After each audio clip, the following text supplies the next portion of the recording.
अस्सलाम वालेकुम first students. Statistics के ही लेक्चर हम करने जा रहे हैं चैप्टर नंबर 4। वैसे तो मैं चैप्टर नंबर 4 के भी वीडियो लेक्चर बना चुका हूँ जो वाइट बोर्ड पे बनाए थे। अब कुछ बच्चों को कहने पे मैं, क्योंकि अपने चैनल को अब डिजिटलाइज कर दिया है, तो जो चैप्टर नंबर 4 की इंपॉर्टेंट वर्ड प्रॉब्लम्स हैं वो डिजिटल प्रेजेंटेशन के साथ करूँगा। फिर उसके बाद इंशाल्लाह जो इसके आने वाले लेक्चर होंगे वो सारे ही डिजिटल प्रेजेंटेशन के साथ ही होंगे। तो जो इम्पोर्टेंट वर्ड प्रॉब्लम्स हैं जो मैंने सेलेक्ट की हैं, प्रॉपर्टीज़ हैं स्टैंडर्ड डेविएशन की, उसमें क्वेश्चन नंबर 9 और 10 बहुत इंपॉर्टेंट है, अक्सर पेपर में रिपीट होता है। पहले इससे आगाज़ करते हैं, तो सीधे स्लाइड पे चलते हैं। कंबाइंड स्टैंडर्ड डेविएशन या कंबाइंड वेरिएंस का कॉन्सेप्ट है या कंबाइंड कोफिशिएंट ऑफ वेरिएंस का कॉन्सेप्ट है। क्वेश्चन नंबर 9 ये रहा आपके सामने। The mean of a set of values of 10 values is 25.2 and it's standard deviation is 3.72। यानी एक सेट ऑफ ऑब्जर्वेशन है जिसमें 10 वैल्यूज़ हैं और उसका मीन है 25.2 और उसकी स्टैंडर्ड डेविएशन है 3.72। जबकि जो दूसरा सेकंड सेट ऑफ ऑब्जर्वेशन है उसमें वैल्यूज़ दी हुई हैं, एन दिया हुआ है, यानी नंबर ऑफ वैल्यूज़ हैं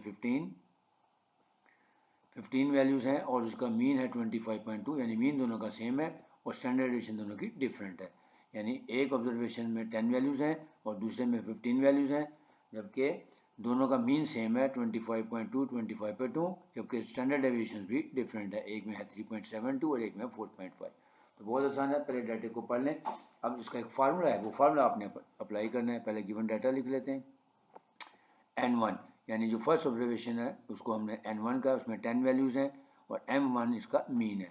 क्योंकि x बार 1 की यहाँ पे ऑप्शन नहीं आ रही, लिहाजा m1 यहाँ पे मैंने सिंबल मीन के लिए यूज़ किया। तो जो पहला डाटा है हमारा उसका मीन है 25.2 और स्टैंडर्ड डेविएशन जो है उसकी 3.72 है।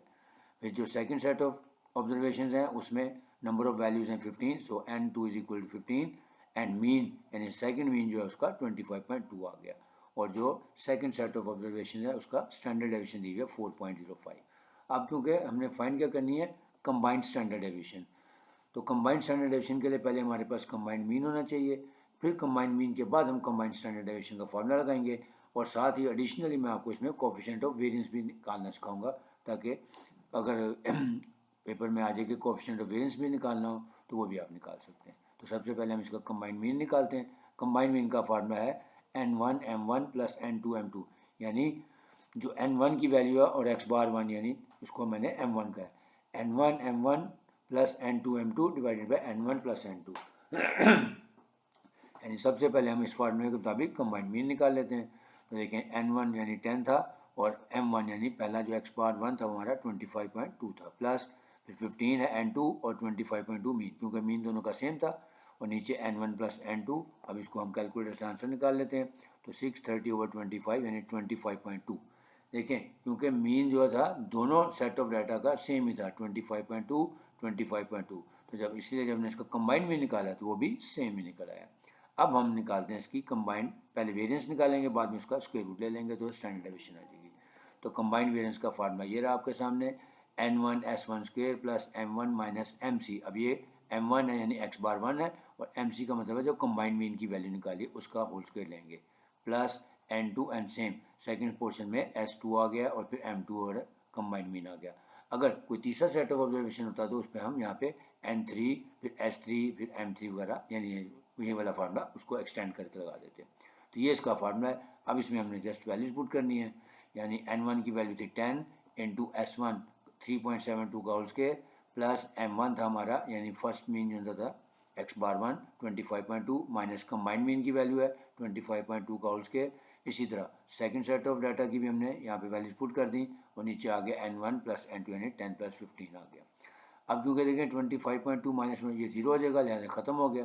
तो 10 को मल्टीप्लाई कर देंगे 3.72 के होल स्क्वायर से, तो 3.72 का स्क्वायर लिया तो 13.8384 आ गया, प्लस 15 इंटू अगेन ये जीरो हो जाएगा तो इसको 4.05 का स्क्वायर लिया तो वो आ गया 16.4025। अब इसको हमने मज़ीद सिंप्लीफाई किया तो हमारे पास आंसर आ गया 15.38। तो ये हमारा आ गया कंबाइंड वेरिएंस। अब हमने इसका स्क्वायर रूट ले लेंगे, taking square root on both sides, क्योंकि जो स्टैंडर्ड डेविएशन है वो वेरिएंस का स्क्वायर रूट होता है। तो जब हम स्क्वायर रूट लेंगे ये स्क्वायर स्क्वायर रूट से कैंसिल हो जाएगा, तो कंबाइंड स्टैंडर्ड डेविएशन का आंसर आ गया 3.92। अब ये एडिशनली मैं आपको बता रहा हूँ कि अगर हमें कंबाइंड कोफिशिएंट ऑफ वेरिएंस निकालना होता तो क्या करेंगे, जो हम आपको पता है कोफिशिएंट ऑफ वेरिएंस का फॉर्मूला होता है s/x बार इंटू 100, यानी स्टैंडर्ड डेविएशन ओवर मीन और इंटू 100। लेकिन क्योंकि हमने यहाँ पे कंबाइंड स्टैंडर्ड डेविएशन निकाली है, कंबाइंड मीन निकाला है, तो लिहाजा हम उसी की मदद से कंबाइंड कोएफिशिएंट ऑफ वेरिएंस भी निकाल सकते हैं। तो एस सी है combined standard deviation, M C है कंबाइंड मीन, दोनों को डिवाइड करें 100 से मल्टीप्लाई करें तो 15.56% आंसर आ जाएगा। अब नेक्स्ट क्वेश्चन नंबर 10 बिल्कुल इसी तरह का ही है, सिर्फ वैल्यूज चेंज हुई है।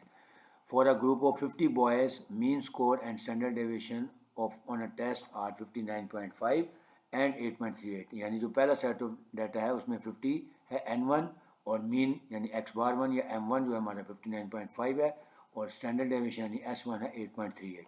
इसी तरह जो सेकंड सेट ऑफ डाटा है उसकी भी वैल्यूज लिख लेते हैं। उसमें 40 बॉयज़ हैं, 40 गर्ल्स हैं और उसका मीन जो है वो 54 है और उसकी स्टैंडर्ड डेविएशन है वो 8.32 है। तो पहले हम कंबाइंड मीन निकालेंगे। तो कंबाइंड मीन का फार्मूला वही है N1 M1 plus N2 M2 over N1 plus N2। लेकिन बुक्स में x⁴1 और x⁴2 लिखा होता है, तो यहाँ पे मैंने उसकी जगह M1 M2 लिख दिया। तो वैल्यूज पुट कर लें और उसके बाद इसको सिंप्लीफाई किया तो हमारे पास कंबाइंड मीन आ गया 57.06। अब हम इसकी कंबाइंड वेरिएंस निकाल लेते हैं। तो कंबाइंड वेरिएंस का फार्मूला वही जो हमने क्वेश्चन नंबर 9 में लिखा था, N1 S1 square plus M1 minus MC का होल स्क्वायर, यानी यह x⁴1 और यह कंबाइंड मीन। फिर इसी तरह N2 के साथ इसको लिखें और N1 प्लस N2 नीचे डिनोमिनेटर में आ गया। अब वैल्यूज पुट कर देते हैं। N1 की वैल्यू थी 50, फिर 8.38 का होल स्क्वायर यानी हमारा आ गया S1 का स्क्वायर। फिर ये देखें x⁴1 यानी मीन 1 आ गया और ये कंबाइंड मीन की वैल्यू आ गई। इसी तरह हमने सेकंड सेट ऑफ डाटा की वैल्यूज पुट कर दी और नीचे N1 प्लस N2 यानी 50 प्लस 40 आ गया, तो हो जाएगा 90। अब इसको हम आगे सिंप्लीफाई कर लेंगे कैलकुलेटर की मदद से, तो हमारे पास आंसर आ गया 76.59। यानी जो कंबाइंड वेरिएंस आया हमारे पास आया 76.59। अब taking square root on both side ताकि हम स्टैंडर्ड डेविएशन निकाल सकते हैं। So combined standard deviation is equal to square root of 76.59 which is equal to 8.75। अब अगर हमने कंबाइंड कोएफिशिएंट ऑफ वेरिएंस निकालना है तो उसका फार्मूला है कि कंबाइंड स्टैंडर्ड डेविएशन और combined mean multiplied by 100%। Values given है 8.75 डिवाइडेड बाय 57.06 मल्टीप्लाइड बाय 100%, तो आंसर आ जाएगा हमारे पास 15.33%। तो ये था क्वेश्चन नंबर 9 और क्वेश्चन नंबर 10। क्योंकि वर्ड प्रॉब्लम थी, वैसे क्योंकि इसके जो टेबल वाले क्वेश्चन हैं वो मैं पहले ही उसके वीडियो लेक्चर बना चुका हूँ वाइट बोर्ड की मदद से, लेकिन ये वर्ड प्रॉब्लम्स थी, इसको मैंने डिजिटल प्रेजेंटेशन के ज़रिए आपके सामने पेश किया। क्वेश्चन नंबर 9 और 10 दोनों बहुत इंपॉर्टेंट लॉन्ग क्वेश्चन है, लिहाजा कंबाइंड स्टैंडर्ड डेविएशन और कंबाइंड वेरिएंस और कंबाइंड कोएफिशिएंट ऑफ वेरिएंस का कॉन्सेप्ट इसमें हमने क्लियर किया। तो आपसे रिक्वेस्ट करूँगा कि अगर आपको वीडियो पसंद आई है तो काइंडली इसको लाइक भी करें और शेयर भी करें, और जो लोग फर्स्ट टाइम वीडियो लेक्चर देख रहे हैं उनसे गुजारिश है कि चैनल को सब्सक्राइब कर लें ताकि आइंदा आने वाली वीडियोस आपको आप तक खुद ब खुद पहुँचें। अगेन दोबारा एक बार फिर रिपीट कर देता हूँ, क्योंकि ये चैनल जो है इस पर मैं फर्स्ट ईयर के मैथ और स्टैट्स के दोनों के लेक्चर बनाता हूँ। तो जो लोग स्टैट्स और मैथ वाले हैं जो ICS के कम्बिनेशन में रखते हैं तो उनके लिए डिजिटल प्रेजेंटेशन के साथ अब मैं स्टैट्स के और मैथ्स के लेक्चर बनाता हूँ।